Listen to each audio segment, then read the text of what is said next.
Hola, buenas tardes. Mi nombre es Diana Guadalupe Morales Marín. Soy estudiante en la Universidad Tecnológica de México, UNITEC, en el Campus Sur. Actualmente estoy cursando el tercer cuatrimestre en la licenciatura de Fisioterapia. Y hoy les voy a hablar sobre la enfermedad pulmonar obstructiva crónica, el EPOC.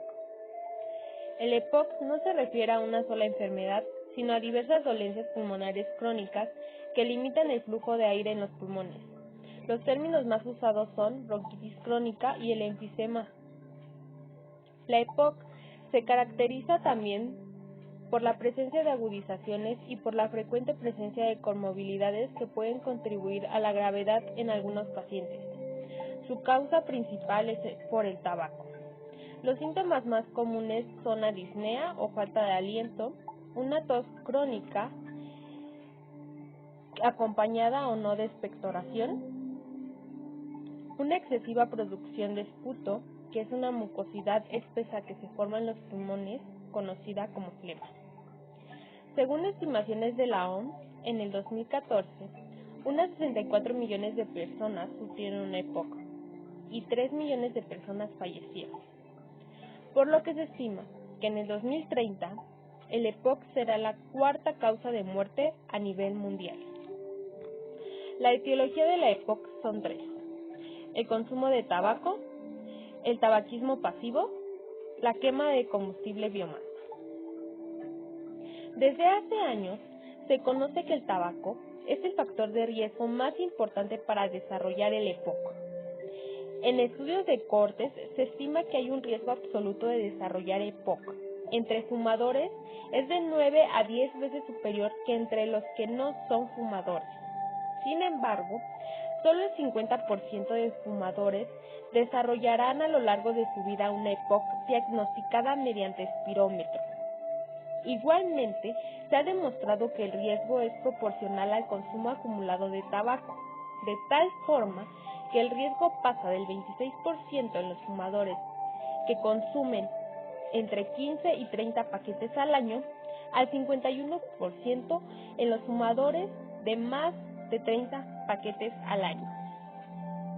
En México, de una población de 102.291 personas fumadoras, el 8.8% representa a los varones, mientras que un 12.9% representa a las mujeres. Asimismo, hay un 38.8% en consumo pasivo, que son expuestas al consumo de tabaco mayormente en el hogar. Una parte de casos de EPOC ocurre en personas que no han fumado nunca.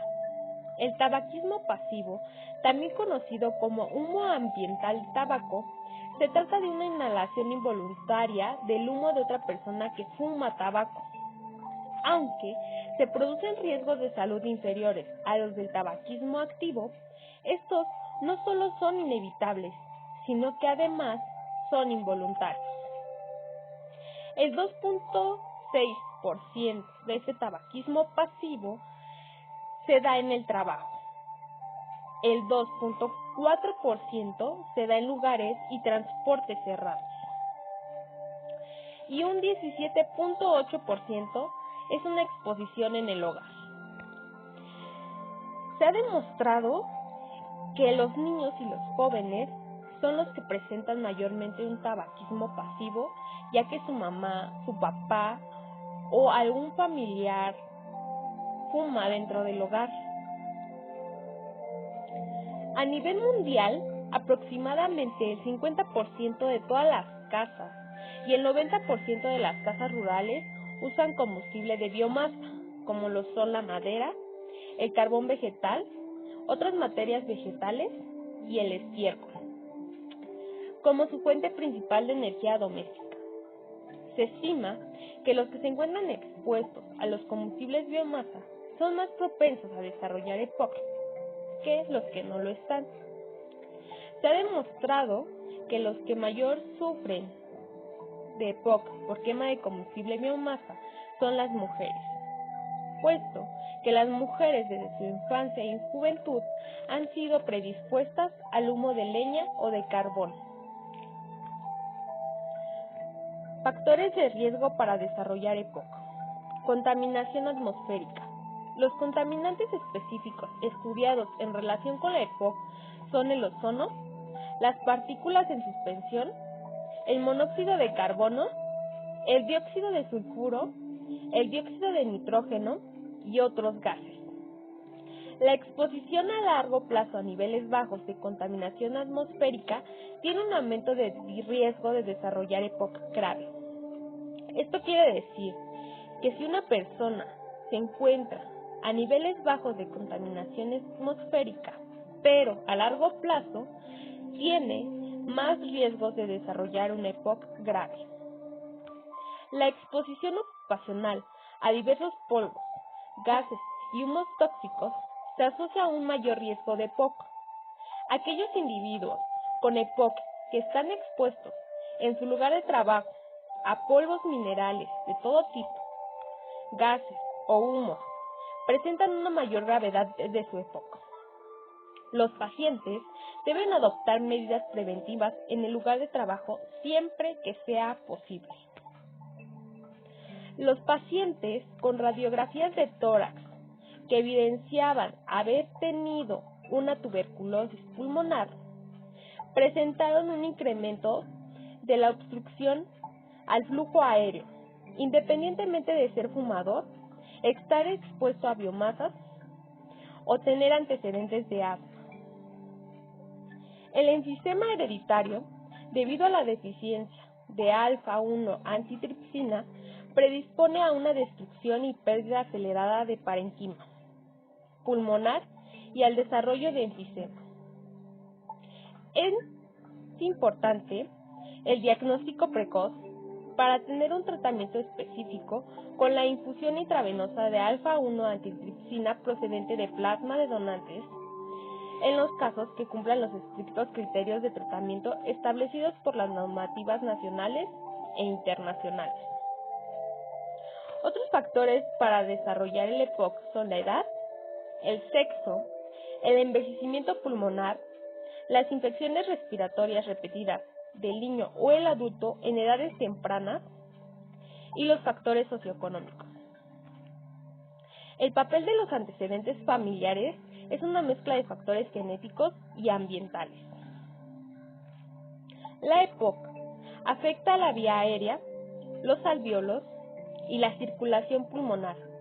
Por la inflamación crónica se produce un engrosamiento en la pared con disminución de calibre y destrucción alveolar, con agrandamiento de los espacios aéreos y pérdida de los anclajes bronquiales. Fenotipos. Un fenotipo es la denominación que se utiliza para referirse a formas clínicas de los pacientes con EPOC. Un fenotipo debe ser capaz de clasificar a los pacientes en subgrupos con valor pronóstico para que permita determinar la terapia más adecuada y lograr así mejores resultados clínicos. Los tipos de fenotipos son el fenotipo agudizador, el fenotipo agudizador con bronquitis crónica y el fenotipo no agudizador. El fenotipo agudizador presenta en el año previo 2 o más agudizaciones moderadas, separadas al menos de 4 semanas desde la finalización del tratamiento de la agudización previa o 6 semanas desde el inicio de la misma en los casos que no hayan recibido tratamiento. Esto para diferenciar el nuevo evento de un fracaso terapéutico o una recaída. Son pacientes con mayor riesgo de hospitalización y aquellos con agudizaciones graves de mortalidad, debido a la diferente respuesta a los tratamientos farmacológicos. Los fenotipos agudizador con bronquitis crónica es la presencia de tos con expectoración al menos de 3 meses al año en 2 años consecutivos. Se debe realizar una tomografía de alta resolución para comprobar si el paciente tiene bronquiectasis y también cultivos de esputo en fase estable, en especial si la expectoración es amarillenta u oscura. En el fenotipo no agudizador, el paciente presenta como máximo un episodio de agudización moderada al año previo. Presenta un menor riesgo de deterioro de calidad de su vida. menor riesgo de pérdida de función pulmonar e incluso menor riesgo de mortalidad. Algunas medidas generales y de prevención son la educación, la cesación de tabaco, evitar una exposición al humo de biomasas, un apoyo nutricional, la vacunación y una actividad física. La educación debe ser sobre el uso correcto de inhaladores, reconocimiento de las exacerbaciones, estrategias para minimizar la disnea, complicaciones y en pacientes más graves el uso de oxígeno y recomendaciones para el estadio final de la enfermedad. El personal de salud debe de realizar una intervención de al menos 3 minutos sobre por qué es necesario dejar de fumar, enfatizando que el tabaquismo es una enfermedad crónica, condicionada por la adicción a la nicotina. Se debe evitar exponerse al humo de la biomasa o utilizarlo en ambientes abiertos. Es importante apoyar al paciente en la pérdida de peso en caso de que tenga obesidad, esto con la ayuda de un nutricional. Vacunación antigripal y antineumocócica a todos los pacientes con EPOC. Realizar actividad física al menos 30 minutos 3 veces a la semana. Esta es la bibliografía de donde saqué toda la información presentada en esta presentación. Y sin más por el momento, eso sería todo. Muchas gracias.